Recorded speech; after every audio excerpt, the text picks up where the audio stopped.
Good day, ladies and gentlemen. Welcome to Drooks Milan Unboxing. Saturday night on the Zone. I think around about 7 o'clock usually is when they start the main card here in South Africa in the evening. We're going to have heavyweight boxing, and who doesn't like heavyweight boxing? And it's coming from the Wembley Arena in England. And you British fans, if you're a fan of heavyweight boxing and you're depressed, then you really are spoiled, because you are in fact spoiled. Not only do you have Tyson Fury and Anthony Joshua, you also have Joe Joyce, and then you've got Derek Chisora, who's always up for it, and that other perennial contender and former world title challenger Dillian Whyte is returning at Wembley Arena on Saturday night, and he is taking on an undefeated American 21-0 with 14 knockouts, and that's Jermaine Franklin. Now, in his last fight, Dillian Whyte was unceremoniously knocked out by an uppercut in his challenge to Tyson Fury for the world title. And this fight, we'll have to see whether Dillian Whyte is still motivated, whether he still has it in him to be a top heavyweight contender and maybe have another run at the title. Now, it's hard to say which Dillian Whyte is going to pitch up, because sometimes you get to sort of disinterested marking time Dillian Whyte, and then guys like Robert Helenius, Marius Wach, and so on goes a distance with him. Other times you've got a motivated Whyte who's on his P's and Q's like he was in the Alexander Povetkin rematch, and he takes somebody out, or the kind of Dillian Whyte that's really getting pushed by a Derek Chisora, where he thinks, okay, I may lose this fight, and then he gets it together and he goes in all-out war mode. Are we going to get that Dillian Whyte, or are we going to get the Dillian Whyte that we saw against the likes of Wach and Helenius? That's the question. Does he still have a motivation after the way he lost against Fury? And I'm assuming he got a very big payday doing it, to have another run at the title, to still at the age of, I think he's 35 now, and been through many wars, put his body through what it needs to be put through to be a top heavyweight. Now, I can see why they chose Jermaine Franklin. He's an undefeated guy, 21-0 with a credible record. He's beaten some solid but not world-class opposition. Jerry Forrest, the fight many felt he should have lost. Pavel Schur, as well as Rydell Booker, other guys with decent records at the time that he fought them. And he sat 2021 and 2020 out, and only returned this year with a fifth round stoppage over a run-of-the-mill journeyman. So Jermaine Franklin is untested at the really world-class top 15 heavyweight kind of level. So there's a lot of things that we don't know about him. We know he can go the distance, we can do the eye test, and you can see that Jermaine Franklin, he puts his punches together nicely when he lets his hands go. He's got a lot of snap, he's got some speed in his punches. When he sort of shoe shines, he can look good. So Jermaine Franklin has got those kind of things going for him. But what we don't know is, can he take a shot from a world-class heavyweight like Dillian Whyte? Because as we saw in the Povetkin rematch, Dillian Whyte can punch. And the other thing that we do know about Jermaine Franklin, he's not a big puncher. If he was a big puncher, he would take guys like Pavel Schur out. He won't just knock them down a couple of times. He'll get them out of there. So I think he's chosen for a reason. He's got this credible record. He's got a decent record. So people can't scream too much about quality of opposition. But he doesn't have a big punch. He's not going to do Alexander Povetkin and knock out a disinterested or a complacent Dillian Whyte. I don't think there's any chance that Jermaine Franklin can do that. He has got a chance of winning. It's all, I think, up to Dillian Whyte, whether it's his fight to lose, as they say. So I do think Jermaine Franklin has got a chance if he fights the fight of his life, if he keeps his hands going, if he smothers Dillian Whyte on the inside, because he's a kind of guy that likes to throw from a distance, and then he sort of falls into his opponent and he holds that opponent. That is Dillian Whyte. So, not Dillian Whyte, sorry, Jermaine Franklin.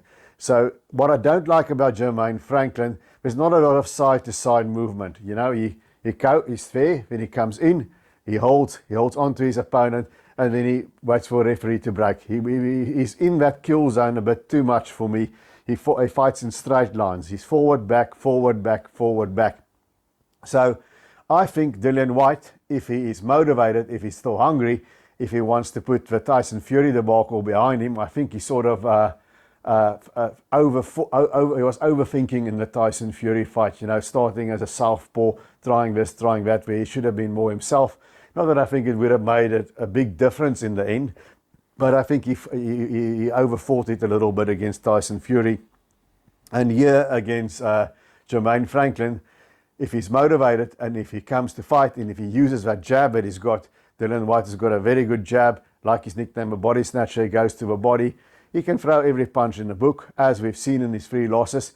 He can be hurt. He can be knocked out.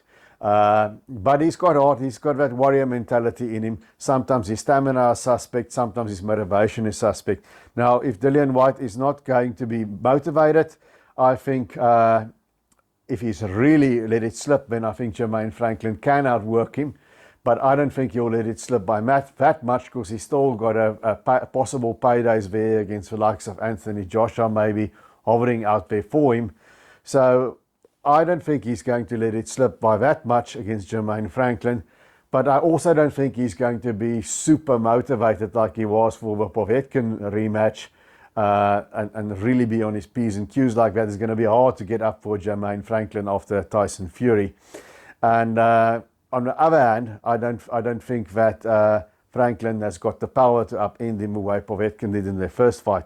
So what I'm thinking, there's 2 ways this plays out. I'm thinking Dillian Whyte's going to hit Franklin, and we'll have to see, does Franklin have a world-class heavyweight chin?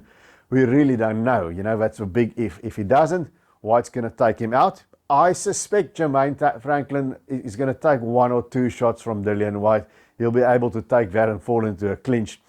What worries me about Jermaine Franklin, he doesn't manhandle you in a clinch. He sort of gets pushed around like even Pavel Schur was able to do. So I don't think he's got the physical strength to manhandle and push Dillian Whyte back. But I think he might survive 1 or 2 shots. Now, if Whyte puts it together, he will take Jermaine Franklin out in 7 rounds or so. But I think it's going to be sort of medium Dillian Whyte. I don't think he's going to be that motivated for this fight. And I'm thinking it's going to be a little bit sloppy. And I think Jermaine Franklin is going to hit the deck. Dillian Whyte's going to land the harder shots. And I've got this gut feel that Dillian Whyte is going to go the distance here and he's going to win this one on points. I think the conventional wisdom, if he puts the pedal to the metal, he's going to take out Jermaine Franklin in 7 or 8 rounds. But we've seen that Dillian Whyte fights up and down to the level of his opposition. So I can only see Dillian Whyte winning that. It's his fight to lose. But I think he's going to have to go the distance against Jermaine Franklin. My gut feel tells me Franklin is going to fight his best fight ever, and that he is going to be able to take 1 or 2 shots and survive it. Now, that's one fight. Even more interesting to me on that card is the main supporting bout. We've got a bit of a crossroads fight. We've got undefeated 14-0 with 13 knockouts prospect. You see, you British guys are lucky over heavyweights. You've got Fabio Wardley, undefeated, 14-0, 13 knockouts. And he's taking on 19-1 with 13 knockouts, Nathan Gorman. Now, Gorman was a top heavyweight prospect until he fought another top prospect at the time, Daniel Dubois, whom we're going to see in action next week against our own Kevin Arena. And then Dubois took him out in 5 rounds. Since then, he's rebuilt nicely with a couple of wins. And these two are fighting for a vacant British title.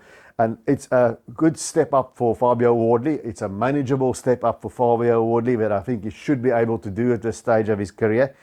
And he's got a challenge in front of him because Nathan Gorman, he doesn't have a body of a modern athlete. He sort of has a dad body like Adam Kovnatsky or those kind of guys have. But he's a good boxer. He pops a jab well. He puts his punches together well. And unlike Jermaine Franklin, which we just spoke about, Nathan Gorman has nice side-to-side movement. He knows how to circle his opponent.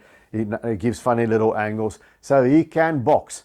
The thing with Nathan Gorman, a really big puncher like Daniel Dubois can take him out. That we know.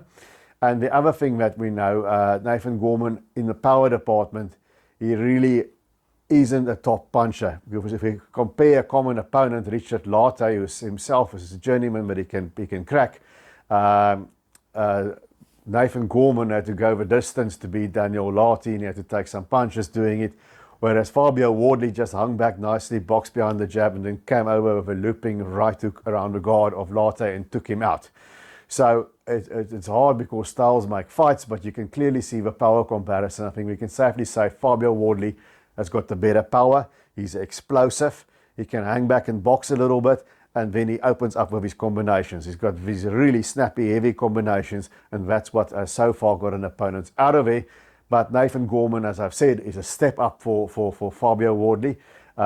Gorman might be able to drag him deep into the fight, and then Wardley might fall apart because we don't know how well Fabio Wardley takes a punch. He hasn't really been called, hasn't really had a gut check yet, hasn't really had to go rounds before, like Gorman has done plenty of times. And how will Fabio Wardley handle that? So Nathan Gorman, for him, he's got to use his boxing skills, and he's got to use that pesky jab, and he's got to use combinations, and he's got to weather the early storm against Fabio Wardley and outbox him to win on points. I don't see any other way for Nathan Gorman to win unless Wardley starts falling apart, has stamina issues as the rounds go by. I know Nathan Gorman has been sparring with our own South African heavyweight champion, Chris Thompson, there in the UK as well, so he's taking this one seriously, as I'm sure does Wardley. But I think, to me, Fabio Wardley, if he can pass the gut check and the chin department, I think he's got the power to take out Nathan Gorman. And I think Gorman will give him some new looks. I think Gorman will definitely test him, force him to set and reset. But in the end, Gorman can be taken out. He's a good boxer, as I've said, but he's not impossible to hit. And I don't think he's got enough power to really trouble Fabio Wardley. I'm saying that with a bit of an asterisk because we don't know how good Wardley's chin is. But I think it will be a competitive affair. But I think Fabio Wardley will break through. He'll hurt Nathan Gorman at some stage. And I'm going for Fabio Wardley by stoppage within 7 rounds there.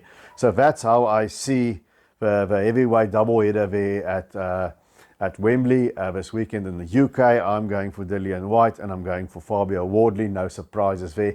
But I think we're in for a good night of heavyweight boxing, especially in the Wardley-Gorman fight. So that's how I see it. Please leave a comment, especially if you're a British fan, leave a comment and tell me what you think about these two heavyweight fights.